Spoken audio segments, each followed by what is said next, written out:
বিপ্লবী ছাত্র জনতার রক্ত কি ঠান্ডা হয়ে গেছে? আবার জুলাই কি থেকে উঠবে?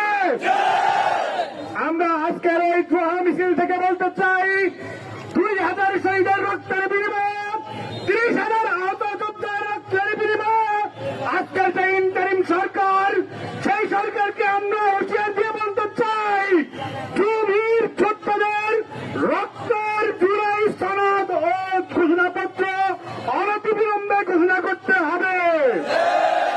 জুলাই ছোট্টদের প্রাণের দাবি ঘোষণাপত্র অনতিবিলম্বে ঘোষণা করতে হবে।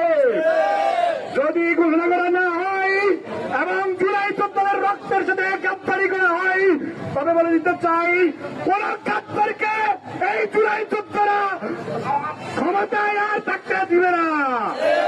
জুলাই ছোট্টদের সাথে বেইমানি করে কেউ ক্ষমতার মস্তক দিয়ে গিয়ে রাখতে পারবে না।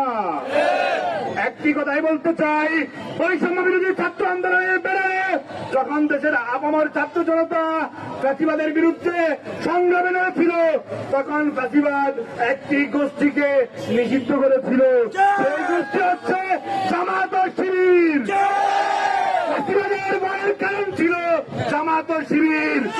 আজকের সেই বীর যোদ্ধারা, নিষিদ্ধ সেই যোদ্ধারা 1 বছর পূর্তিতে ফ্যাসিবাদের কবর রচনা করেছে।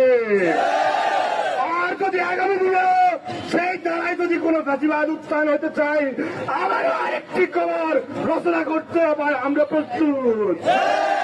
আজকের এই জুলাই যোদ্ধাদের প্রাণের দাবি থেকে বলতে চাই, অচিরেই বিচার ও সংস্কারের মাধ্যমে জুলাই ঘোষণাপত্র ও সনদ ঘোষণা করতে হবে।